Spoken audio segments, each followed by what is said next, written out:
بسم الله الرحمن الرحيم الحمد لله رب العالمين والصلاة والسلام على سيدنا وحبيبنا ونبينا محمد وعلى آله وصحبه أجمعين أما بعد دامسي كأننا كقراني أفرفاء كانوا أرد وليدة برسنو كراك قissaatiin qissaa gabaabaa tokko qissaan kun abbaa niitii isaa ijoollee dubraa 4 dhalanii jiruu bareedduu gammachuu tawal jaalalaa tawal kabajaa waliin jiraataa turan osoo ijoolleen guddoon guddatiin haati tarabbiitti dhuftee duute haati ijoollee niitiin namtichaa jechuu ijoolleen dubri sun 4 yeroo haati duutu ta irri guddoo umriin isii waggaa 14 ta irri diqqollee umriin isii waggaa 7 tuun lamaan jidduu tana jiranii ijoolleen tun egaa nama abbaan ala hojjatee akkasitti waan isaan nyaata rizqii mallaqa ala argamsiisa haati immoo mana keessa tajaajiltee bifa saniin guddataa turanii yeroo niitiin irraa duutee jiruun lachuu garagaraa namticha irratti garagalte jiruu mana keessaa itti jabaatte ijoollee waan ijoolleen barbaaddu godhu wayaa isaanii qopheessuu fi mataa isaanii qopheessuu fi maali jechuu dhihana dhaabuu fi wanni kun martuu jiruu ulfaattuu takkatti taate yoos firri namtichaa warri isaanii jechuu rifatanii fi intala biraa harkaasii qabna fuudhi dubartii jiruu tanarratti si gargaartu ijoollee hantee tanallee dubra hantee si guddiftu fuudhi jedhaniin dubri haadha malee guddachuu hin dandeettu yaadee eega fuudhullee yaade ammallee sodaate amman ijoollee tana tajaalalaa fi gammachuun bifa kanaan guddifadhe kana waan narraa rakkiftee intalti niitiin amma fuudhutuun waa ijoollee tana narraa miitii sodaatee intala ijoollee isaa walitti qabee mari'ateen abbaa kee ijoollee tiyya an kuno guyyaa guutuu ala dalagaa wala hojii oolaa galgala galaa isinillee mana guddoo miidhamtanii maal goonaa yaada lamattu jira akkanumatti ifirraa sabrinee jabaannee jiraannamoo moo niitii biraa fuudhee ta haadha sinii taatu anallee niitii naa taatu isinillee haadha sinii taatu fuudhee bifa saniin jiruu teenna wayyeeffannaa jedhee ijoolleen mari'ate intalti guddoo waggaa 14 deebii kenniteef abbaa kiyya nu akkisii ta'u martuunuu ta'a wanni guddoon ati gammadu'u si namni dafannoonni guddoon itti bu'e kaniitiin irraa duute sihi ati akkam jaalatta jetteen waan jedheen osoo silaa isin tajaajiluu danda'e awwanni an jaaladhu ijoollee tiyya dubartii biraatti fiduu dhabaadhe dubartii heger isii shakku narraa miite moo narraa dhaante moo dhihana kenniteef moo sodaachifte moo rakkifte moo jedhee yaadda'u yaada kana baadhachuu hin danda'u ijoollee tiyya qofuma kii guddifatu barbaada silaa jedheen garuu najjabaatti dhihana dhaabuu qajeela hin beeku dhihana hin beekullee dhihana muraasa gabaabaa tokko isinillee kana hifattanii jirtan isinillee nafa keessan isin bareechisee tajaajilee wayaa teessan uffata keessan mataa keessan waan marayyuu isin tajaajiluu hin danda'u kana hunda na rakkise malee osoo silaa kana beekee an dubartii fi yaada isiitiin if rakkisuu hin barbaadu jedheen waan gootetten abbaa kiyya ballama sirraa fuudhe an amma guddadhee jira umriin kee waggaa 14 ga'e waan silaa ijoolleen hariyaatii yaada lagdu kasiin ala deemtee haasoftu kasiin maalii gootu kasiin jettu tokkolleen godhu akka haadha manatti ijoollee tana si waliin guddisee jabaadhee waan marayyuu dafee baradhee abshir jetteen abbaan guddoo gammadee du'aa godheef intala isaa tana jabaatanii intalti dhihana hundaa baratte maashaa Allah akkuma haadhaa taateef ijoollee waan silaa dubartiin ilma fiitii gootu maraa intalti ijoollee xixiqqoo isaaniitiin goote namtichis alhamdulillah gammachuu ajabaa tokko keessa jiraatan yeroo ijoolleen tun guguddattee namuu mana barumsaa qaxaanuu fixee kun yuunivarsiitii seenee namuu guguddate jajjabaate abbaan amma ganni isaa fuuldura deemee dhukkubsate dhukkubni hudhitee deebi'ee mana yaalaa seenaa dhukkubaa bahaa mana yaalaa seenaa dhukkubaa bahaa dhukkubsataa ta'e garuu intalti isaa tun taangafaatun jechuu akka ajabaa tokko waliin dhaabattee halkanii guyyaa gormuu taateef akkasitti bira dhaabatti san dubri afraanuu guguddatanii guddittii tana amma namni dhufee kadhate intala tantee tana barbaanneedhanii warri gaariin namni gaariin dhufee kadhate yoos itti himee intala tiyya ilma baloo baluuttu si fedhe warra isaanii dhufee si kadhate hayyamtaa jedheen lakkii jetteen abbaa kiyyaan an haga ati jirtu in heerumu jetteen maal akkasitti intala tiyya an gammachuun tiyya heeruma kan kee yoo ati heerumtee mana argattee ilma dhaltee qubatte wanni an barbaadu an amma dhukkubsadhe gannalleen deeme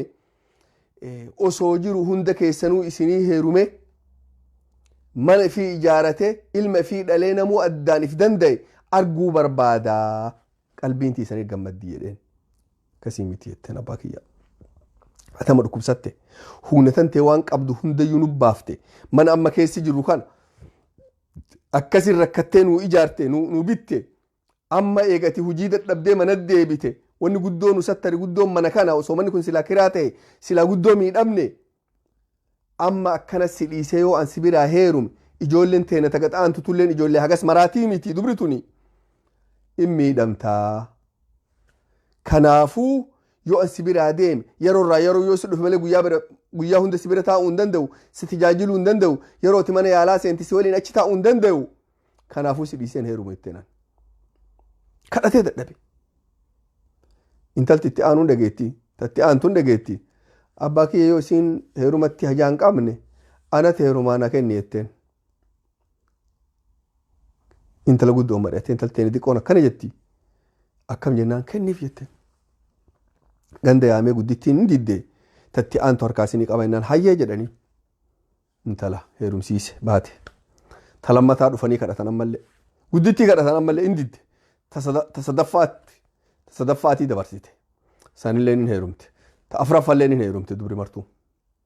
martuu addaan heerumte addaan dabarte jechuu isii malee isiin abbaa wajjiin mana taftee tajaajilte abbaa ifii kana abbaan dhukkubsatee dhukkubni itti jabaate mana yaalaa waliin teette waliin turte waliin teette isii ta mana yaalaa waliin jirtu ta rabbi itti dhuftee osoo inni harka akkana qabatee du'aayii godhuuf rabbi sin gatu odoo inni jedhuun du'e garuu osoo hin du'in waan jedheen dhaamsa wahii dhaamee barreessee jira dhaamsi kun bakka akkanaa keessa jira haga an duutiin baninaa jedheen duraan itti hime yoo an du'e dhaamsa san bana'a waan dhaamsi sun isiniin jedhu laalaa jedhe waan xalayaan sun isiniin jettu amma abbaan duunan inna lillahi wa inna ilaihi raaji'uun jettee rabbootte kaatee jabaattee obboloowwanii bilbiltee goota abbaan keessan du'e jetteen dubri tuun qubayyuun qabdu abbaa kana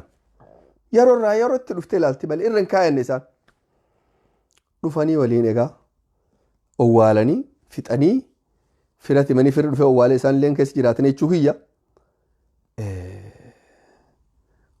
dhaamsa abbaan keenna nuu dhaame san mee dhaqnee haa bannuu jedhanii shaanxaa kaan bananii waraqaa abbaan achi keessa barreesse kaayitaan bananii ilaalan xalayaan tun maal jetti ijoollee tiyya rabbi sin haa gargaaru wal jaaladha wal bira dhaabadha wal jabeessa rabbii keessan sodaadha mana keessan jabeeffadha jettee dhaamsa dheeraa kenniteefi san booda waan gootan qabeenyi an qabu ka isinarraa dhaaltan mana tokkicha kana jedhan mana kana obboleettii teessan ta hangafa keessanii keessa gala wanni isiin heeruma dhabdee zamana ganni isii bareedaa ka silaa heerumuu dandeettu marayyuu heeruma diddee teetteef anaafi haga isiin heerumtee mana fi argattee keessaa baatutti mana kana gurgurtanii gargar hin qoodaminaa du'aa isinii godhaa jedheen hayya dhina dayyaan isiin mana tafte nama addaan dabre gara ganda fi dubri sadiin tun haga tokko bubbulanii gaaf kaa walit dhufanii abbu'an mallaqa tajama anillee mallaqa tajama dhiirsi qaata jalaa kaase acheessanii jara marayyuu mallaqa kana maal gootanii mallaqa hagana ga'u in dalagannaani qoodan kennuu fuudhi tuulleen akkas walit dhufanii mana kana haa gurgurru jedhan amma maarii obboleettii teeneleetti dirqinaa yoo nu sadii walii galle isiin diduu hin dandeettu mallatteessaa jedhan xalaa barreessanii mallatteessanii sadiin isii itti fidanii mallatteessadhanii mana gurgurraa jara dhaamsa abbaa keenna ka inni nuu dhaame du'aayi abbaan keenna nuu godhe hin fudhannu mee naafuu hin dhabina abbuma keenna ka akkasin nu guddise jiruu isaa mara nuu balleesse akkasin nu guddise san dhaamsa isaattiin dalagnu in gannaa jedhe abbaan keenya du'e rabbi haa araaramuu fi horii ammoo itti hajamna haqa keenna wamaa mallatteessi jedhaniin amma maal ta'uun biraa taatuun qabdu mallatteessite mana amma eessa geessa warra mana gurguruu kennanii mana gurguraa jedhaniin gatii haganaan yeroo Dubre biraa dabarte warra mana gurguru sanitti dhaqxee isiin waan jetteen nama mana kana bitadha jedhee murteesse osoo inni mallaqa hin baafne dura telefoona isaa naa ergi naa bilbilii naa him jetteen hayyee jedhan yoo inuun turreyyuu gurbaan dargaggeessaa tokko dhufee mana bituu ko barbaadu mana akkanaa mana bareeda jirennaan hayyee walii galanii waan maraa fixatanii bitadha jedhe bilbilanii nama telefoona kanattu mana bitadha jedhaniin odoo inni mana bitatiin bilbilteef isiin salaamu alaikum wa alaikum salaam abboo an warra mana gurguru sanii obboleettii hangafa ijoollee mana gurgurtu saniiti qissaan mana kana akkana abbaan keenya rakkoo dheertuu mana kana nu ijaare ammoo gaaftu tana dhaamate an ama bakka biraata buluun qabu wanni takkittiin ansi kadhatuu barbaadu manni ree bitattee kan keeti yoo silan bitane bitachuu heddaa kan kee ta'a wanni takkittiin ati naa gootu yoo mana kana bitatte haga ji'a haga tokko haga mana barbaadadhee bakka itti galu argadhu yoo mallaqa kana argadhe mallaqa kana mana wahii kiraa barbaadadhee jiruutii waa sirreeffadha haga waasan mana sanan argadhu diqqo ji'a haga tokko naa sabri siin jechuu barbaadetteen akkasii ajabe qissaa kanarraa rifate waan gootu akkasii miti haga mana argattutti keessa jiraadhu mana bitadhee waan maran fixaa waa takka sirraan barbaadu kiraa sirraan barbaadu keessa jiraadhu guyyaa mana argadhe naan jedhe ati naa him jedheen alhamdulillah jettee sujuuda shukri rabbii guddaaf sujuude rabbina sattareette firaateetti mana fi keessa mana barbaadde mana ergitee mana kiraa naa barbaadatte mana gabaabaa huloo takkaa huloo lama kiraa naa barbaadatte kiraa barbaadatu jirti mallaqa fudhatte guyyaa mallaqa baasan kaan mallaqni dhufnaan dubri martuu walii dhuftee qooda fi fudhattee afraanuu addaan fudhattee jechuun mallaqa biraa deeman namni dubra sadeen keessaa abbaa kanaa jedheen hin jirtu intalataan abboo abbaan keenya kana nuu dhaame intaltu obboleettii teenyatuun bakka galtuun qabdu mee haga yeroo okoottuu mana kiyya galee namni jedheen hin jiru sila maal taata mana ho'i argattee namni jedheen hin jiru namoo hajaa fi laallatee firaa addaan dabre mallaqa fi fudhatee gammadee dabre namu waluun dubbifne isiin bakka isiin itti galtuu namni hin beeku beekaa reesiin ammoo dura mana qopheeffatee mana fi deebite alhamdulillahi rabbil aalamiin jettee rabbina sattare mana fi teettee firaa achirraa mana kiraa barbaadatte isiita mana kiraa barbaadattu gurbaan mana bitate kun bilbileef telefoona isaa garraan rifatte amma maal yaadde aboo mana kireeffatuu barbaada takkaanarraa kireeffadhu takkaa keessaa naa bahi naan jedha malamii kana jettee bismillahi ya rabbina sattare jettee jalaa fuute salaamu alaikum wa alaikum salaam abaloo baluuti manallee rifattee ama manallee silan argannee barbaada ta'aa jira rabbi sirraa haa jaalatu rabbi si haa sattaru kunooti jettee amma dura dabarfatte isiin caqafatee lakkisaniif siin bilbille anini waan sanirra guddootiif sii bilbile abboo ati ka abbaa hankee hagana tajaajilte sababaa isaa fuudha dhabde akkanatti jettee akkana rabbi sodaattu nama laaftuu miti anilleen fuudha barbaada mana kana mahrii tantee sii godha manni kun mahrii kan keeti yoo ati na hayyamte na heerumtee deen subhaanallah alhamdulillahi rabbil aalamiin buleesson si hayyame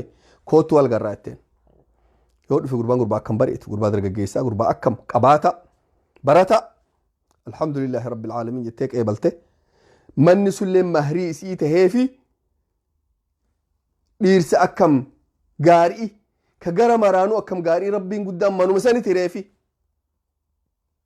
rabbiin guddaan qaranii bareedduun fayyaa guddoon ilma gaarii hedduu hireefi jiruu bareedduu jiraatte namni haadhaaf abbaa ifii kabaje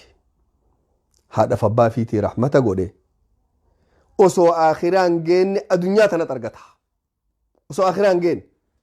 adunyaa tanatti rabbiin guddaan galchaaf namni isaan miidhelleen osoo akhirayyuun geenne adunyaa tanarratti rakkoo arka ilma firraa arga rakkoo rabbi haadha abbaa keenya rahmata haa godhu yoo akhiratti dabra rabbi caffee isaanii qabrii isaanii caffee jannataa rabbi godhe dilii isaanii hunda rabbiin irra dabreefi hamtuu isaanii hunda rabbiin irra dabreefi khayrii isaan dalagan hunda rabbiin guddaan irraa qeebale akka isaan yeroo nu rakkoo qabnu rahmata nu godhanii nu tajaajilan sani rabbiin guddaan harka isaanii kee jira rabbi rahmata haa godhuufi yoo isaan ammoo lubbuun jiraatan illee rabbi fayyaa kenneefi rabbi nagaa kenneefi rabbi gammachuu kenneefi rabbi rizqii waasi'aa kenneefi nullee rabbi nu laaffisee isaanii qajeelu isaan khaddamu isaan tajaajilu rabbi nu laaffisee nurraa qeebale ilma keenyallee ilma nu qajeelu ilma nu kaddamu ilma nu kabaju ilma haqa keenya eegu ilma haqa rabbii guddaa eegu rabbiin guddaan nu godhe fayyaa guddaa rabbi nu kenne nagaa guddaa rabbi nu kenne rizqii halaala bal'oo rabbi nu kenne waliin nu deemee rabbiin guddaan gammachuu waliin nu haa dhaabu haga dhaamsatti aanu keessatti wal geennu nagaa rabbiitiin naa jiraadha والسلام عليكم ورحمة الله وبركاته